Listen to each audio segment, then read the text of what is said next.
India और England के एक ऐसे सीरीज की कहानी जिस सीरीज की हरकत कई इतिहास के पन्नों में लिखा गया था, क्योंकि गांगुली दादा के ये हरकत अंग्रेजों के घरों में और ये बिहेव अंग्रेजों की कुछ याद दिला रहे थे। तो चलिए कहानी को शुरू से शुरू करते हैं अपनी आवाज़ में। आप लोग वीडियो में बने रहिए हमारी आवाज़ के साथ। कहानी शुरू होती है जनवरी सन 2002, जब अंग्रेजों पूरे अपने दिग्गजों से भरे हुए सेना को लेकर आते हैं इंडिया 5 मैचों के ओडीआई सीरीज खेलने के लिए। और ये सीरीज का फाइनल मैच खेला गया था 2 फरवरी सन 2002 के दिन, जिस दिन भारतीय टीम अपने ही घर में अंग्रेजों के आगे सिर झुका लिए थे। और अपने जीत के घमंड में अंग्रेजों टीम ने इस प्रकार भारतीय भूमि पर जश्न मना रहे थे कि हद ही कर रहे थे। और तो फ्लिंटॉप जिसने बीच मैदान में शर्ट उतार के चारों ओर चक्कर लगाने लगे। अंग्रेजों की ये हरकत भारतीय फैंस और भारतीय टीम के कतई शोभा नहीं दे रहे थे कि उसी की मध्य भूमि पर इस प्रकार के अंग्रेजों की हरकत। और फिर शुरू हुआ प्रतिशोध की आग और दादा के अंदर धधका एक ज्वालामुखी की आग। फिर तो दिन बदला, तारीख बदला और वक्त बदला। अब अंग्रेजों के घर में एक रोमांचक सीरीज खेलने वाले थे, जिस सीरीज का नाम था नेट वेस्ट सीरीज। जिस सीरीज को खेलने के लिए इंडिया अब अंग्रेजों के घर में कदम रखे थे। और इस सीरीज को श्रीलंका भी खेलने के लिए आए थे और इंग्लैंड भी खेल रहा था। ये 50 ओवर के सीरीज में श्रीलंका पहले से ही उतना परफॉर्मेंस नहीं दे पा रहे थे और फाइनल में पहुंचा इंडिया और इंग्लैंड। वहीं देश और वहीं टीम आमने सामने थे।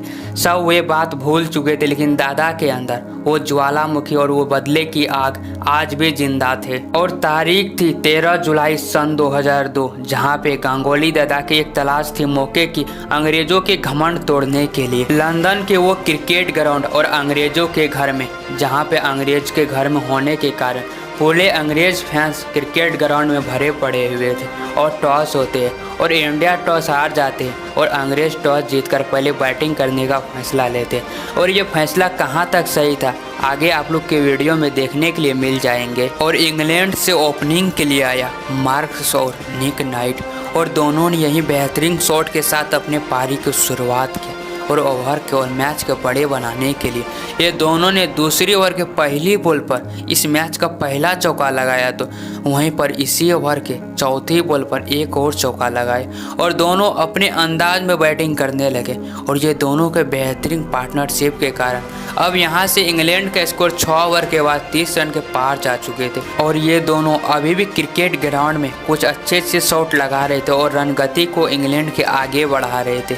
लेकिन 7वीं ओवर के चौथी बॉल पर जहीर खान ने एक शानदार सी और बॉल डाला और निक नाइट को बोल्ड कर दिया। अब यहाँ से इंग्लैंड का स्कोर 42 रन हो चुके थे और 1 विकेट के नुकसान पर। लेकिन ये जश्न इंडिया के एक तूफान आने से पहले के था। उसके बाद आते हैं नासिर हुसैन, यानी कि इंग्लैंड का खुद कैप्टन, और जिसने आते ही एक शानदार शॉट के साथ अपने पारी की शुरुआत किया और 9वीं ओवर के लास्ट बॉल पर इस मैच का पहला छक्का लगाया। और दोनों अपने अंदाज में बैटिंग करने लगे और इंडिया के एक एक बॉलर के बॉल को बाउंड्री के बाद छक्के और चौके में बदल रहे थे ये दोनों।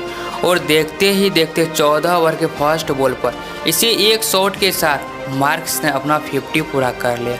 और 50 पूरा होने के बाद अब तो मानो दोनों के ऊपर रनों के भूत सवार हो गए और दोनों के बीच में 100 रन के पार्टनरशिप हो चुके थे। लेकिन मार्क्स रुकने कहाँ वाले थे, अपने ताबड़तोड़ बैटिंग कर रहे थे क्रिकेट ग्राउंड के अंदर। एक साइड हुसैन विकेट बचा के खेल रहे थे, तो दूसरे साइड मार्क्स इंडिया के बॉलर के ऊपर अटैक कर रहे थे। और इसी 1 रन के साथ मार्क्स के 100 रन पूरा हो जाते हैं। और ये दोनों के ताबड़तोड़ बैटिंग के कारण इंग्लैंड का स्कोर 35 ओवर के बाद 200 रन के पार जा चुके थे और मात्र 1 विकेट के नुकसान पे। लेकिन 36वें ओवर की 5वीं बॉल पर मार्क्स शिकार हो जाते हैं अनिल कुबेल के बॉल पर। और इस पारी में मार्क्स ने 100 बॉल पर 109 रन के ताबड़तोड़ बैटिंग किए थे। अब यहाँ से इंडिया टीम क्रिकेट के ग्राउंड के अंदर जश्न मना रहे थे और इंडिया फैंस भी, क्योंकि एक खिलाड़ी जो कि शुरुआत से ही भारत पर अटैक कर रहे थे, वो खिलाड़ी क्रिकेट ग्राउंड से बाहर जा रहे थे। अब यहाँ से इंडिया के लिए एक काल क्रिकेट ग्राउंड से बाहर गए तो दूसरी काल को फिर एंट्री हुई, यानी कि एंड्रो फ्लिंटॉप के रूप में, जिसने नासिर हुसैन के साथ मिलकर इस प्रकार इंग्लैंड के रन गति को आगे बढ़ाने लगे कि मानो कि इंडिया के बॉलर के लिए काल ही बन के आए थे। और हर एक बॉल के बाउंड्री के बाहर भेज रहे थे और छक्के और चौके में बदल रहे थे भारतीय गेंदबाज के बॉल कर। और इसी एक रन के साथ हुसैन भी अपना 100 रन पूरा कर लेते हैं। और यहाँ से ये दोनों के बेहतरीन पार्टनरशिप के कारण इंग्लैंड का स्कोर 46 ओवर के बाद 300 रन के पार जा चुके थे और दोनों अपने लय में बैटिंग कर रहे थे। लेकिन 46वें ओवर के चौथी बॉल पर फिलिप टॉप भी शिकार हो जाते हैं जहीर खान के बॉल पर और इस पारी में फिलिप टॉप ने 32 बॉल पर 40 रन के ताबड़तोड़ बैटिंग किए थे। उसके बाद हुसैन भी कुछ अच्छे शॉट लगाते हैं और रन गति को बढ़ाते हैं और 47वें ओवर के लास्ट बॉल पर एक छक्का लगाने के चक्कर में जबरदस्त 6 लगाने के चक्कर में आउट हो गया। और ये मैच में हुसैन भी 128 गेंद में 115 रन के ताबड़तोड़ बैटिंग किए थे और अपने कैप्टनी पारी खेल के आउट हुए थे। हुसैन के आउट होने के बाद इंग्लैंड से जो भी बैट्समैन आए कुछ न कुछ रन बनाए और आउट हो गए और भारतीय गेंदबाज ने जैसे तैसे कर इस पारी को अंत किया और इंग्लैंड ने अपने 5 विकेट के नुकसान पर 325 रन के विशाल टारगेट दिया। इंग्लैंड टीम ने इंडिया को चेज करने के लिए आज से 20 साल पहले जो टीम इतना रन बना लेते थे वो टीम 100% जीत जाते थे, क्योंकि उस समय 287 या 280 रन ही विनिंग के चांस हो जाते थे और आज इंडिया को जीतने के लिए 326 रन बनाने थे इस सीरीज को अपने नाम करने के लिए। और जो आग दादा के दिल में लगे थे और वो आग बुताने के लिए, वो भी इंग्लैंड के होम ग्राउंड पे अपने तिरंगा लहराने के लिए। और ये रहा इंग्लैंड टीम का स्कोर कार्ड। और इंग्लैंड पूरी तरीके से अंग्रेजों तैयार थे कि ये सीरीज भी अपने नाम करने के लिए और अपने होम ग्राउंड पर इंग्लैंड कतई नहीं चाहेगा कि किसी और देश का तिरंगा लहरा। और दादा जो प्रतिशोध की आग में जी रहे थे वो अपने दिल में ही दबा के ओपनिंग के लिए आया वीरेंद्र सहवाग और सौरभ गांगुली, यानी कि इंडिया टीम के खुद कैप्टन। और दोनों अपने अंदाज में बैटिंग करने लगे। पहले सहवाग ने इस पारी का पहला चौका लगाया था, वहीं दादा भी कहाँ रुकने वाले थे। दूसरी ओवर के 5वीं बॉल पर एक और चौका लगाया और दोनों अपने अंदाज में बैटिंग करने लगे और अंग्रेजों के गेंदबाजों के हर एक बॉल के छक्के और चौके में बदलने लगे और बाउंड्री के बाहर भेजने लगे। और देखते ही देखते दादा ने इसी एक शॉट के साथ अपना 50 पूरा कर लेते और दादा के 50 होने के बाद वीरेंद्र सहवाग भी अपने स्ट्राइक रेट को बढ़ाया और इंडिया को रन गति को, और दोनों बेहतरीन पारी की ओर बढ़े। और देखते ही देखते 13 ओवर तक में दादा और वीरेंद्र सहवाग के बीच में 100 रन के पार्टनरशिप पार जा चुके थे। ये दोनों की बैटिंग करने की अंदाज साफ साफ बता रहे थे कि वो प्रतिशोध की आग ये दोनों आज भी अपने दिल में दबा के खेल रहे हैं। और इसी बीच दादा इसके अगले ही ओवर में आउट हो जाते, एक बड़े शॉट मारने के चक्कर में बोल्ड हो जाते और इस पारी में दादा ने 43 ओवर पर 60 रन के ताबड़तोड़ बैटिंग की थी और 139 के स्ट्राइक रेट से। दादा के आउट होने के बाद सहवाग भी कुछ अच्छे शॉट खेलते हैं और 15वीं ओवर के लास्ट बॉल पर बोल्ड हो जाते और इस पारी में सहवाग ने 49 बॉल पर 45 रन के ताबड़तोड़ बैटिंग किए थे। अब यहाँ से टीम इंडिया के स्कोर 16 ओवर तक में 114 रन थे और 2 विकेट के नुकसान पर। लेकिन ये खेल फिर एक नया मोड़ लेते हैं। सहवाग को आउट होने के बाद मानो तो विकेट के लाइन ही लग जाते हैं इंडिया के। पहले दिनेश मोंगिया 15 बॉल पे 9 रन बना के आउट हो जाते हैं, तो वहीं पर राहुल द्रविड़ भी 12 बॉल पर 5 रन बना के आउट हो जाते। और जहां पे युवराज सिंह ने पारी को संभालने की कोशिश की तो उसके अगले ही ओवर में सचिन तेंदुलकर भी उसके साथ छोड़ देते और ये हाई वोल्टेज मैच में सचिन तेंदुलकर भी 19 बॉल पर मात्र 14 रन बना के आउट हो जाते।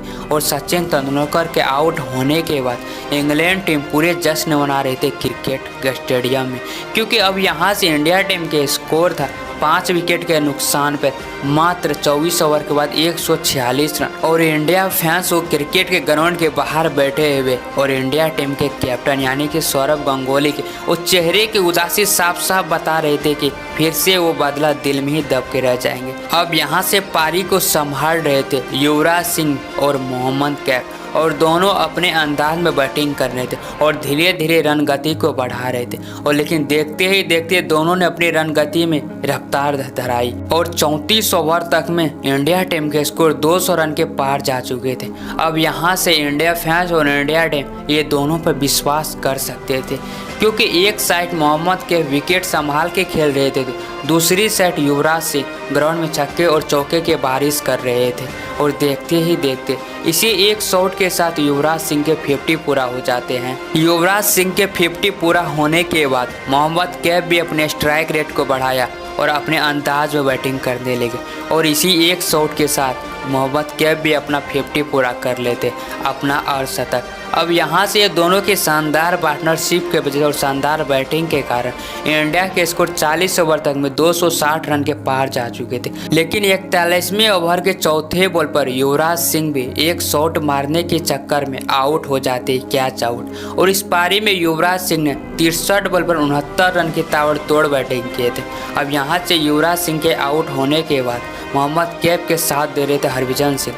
जहां एक तरफ हरभजन सिंह अपने विकेट संभाल के खेल रहे थे, दूसरी तरफ मोहम्मद कैफ रनों की बारिश कर रहे थे।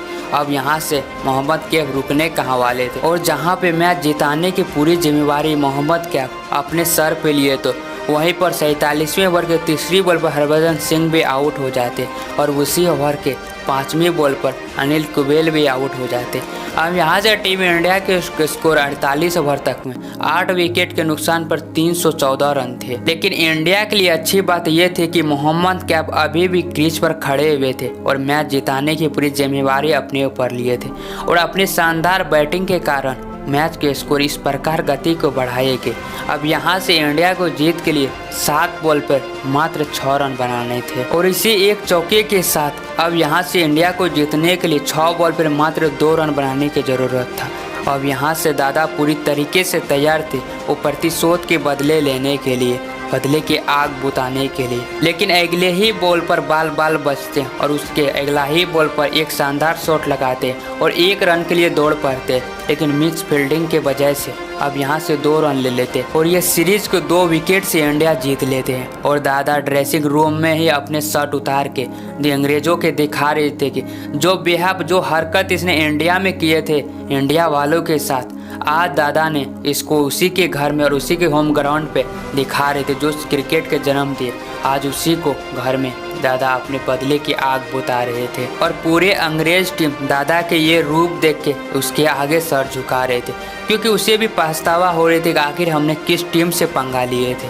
और इस मैच का रियल किंग था, 75 गेंद में 87 रन के ताबड़तोड़ बैटिंग किए थे, अपनी नॉट आउट के वजह से मैच के विनिंग तक पहुंचाए, यानी कि मोहम्मद कैफ। अगर आप लोग वीडियो यहां तक देख लिए तो प्लीज़ वीडियो को लाइक और चैनल को सब्सक्राइब कर दीजिएगा, ऐसे ही बीते हुए मैच को कहानी सुनने के लिए हमारी आवाज़ में। तब तक के लिए जय हिंद।